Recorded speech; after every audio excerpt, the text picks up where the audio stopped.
تعالي نعمل مع بعض فراخ مشوية في الفرن في أقل من ساعة هتكون جاهزة معاكي وبتتبيلة روعة بجد. أهلا بيكم في قناة أكلة وترويقة.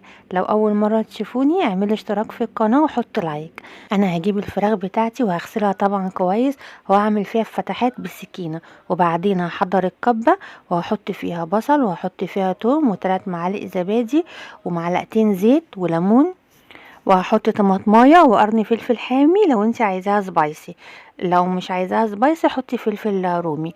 وبعدين بقى التوابل بتاعتي احط ملح وفلفل اسود وكاري وبهارات فراخ وهحط قرنفل. التتبيله ديت بتخليها بجد روعه وجوسي وطريه كده من جوه ومقرمشه من بره.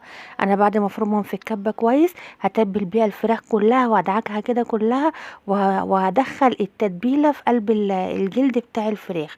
ويا ريت بقى لو تعمليها من بالليل وتسيبيها من بالليل هتفرق جامد جدا في الطعم، هتبقى حلوه قوي قوي. بس انا هنا كنت مستعجله عليها سبتها ساعتين بس في التلاجة. دلوقتي بقى انا هاخدها كده وهرصها في الصاج بتاعي وهحطها في الرف الاوسط بتاع الفرن على درجه حراره 180. اقل من ساعه هتكون مستويه معايا وطالعه جميله جدا بالشكل دوت. بجد التتبيله ديت روعه روعه روعه، وتخليها مقرمشه من بره وطريه من جوه وسهله وما بتاخدش معايا اي وقت خالص. ممكن بقى تعملي جنبها مكرونه محمره او مكرونه بالصلصه، او ممكن بطاطس شيبسي جنب سلطه الطماطم كده وسلطه الطحينه. انا هنا كنت مستعجله الصراحه ان انا اعمل اكله سريعه فعملت جنبها شيبسي وسلطه الطحينه. كانت وجبه جميله جدا. الفراخ مستويه وطالعه حلوه قوي قوي بجد، بس هي سخنه انا مش عارفه ان انا اقطعها خالص.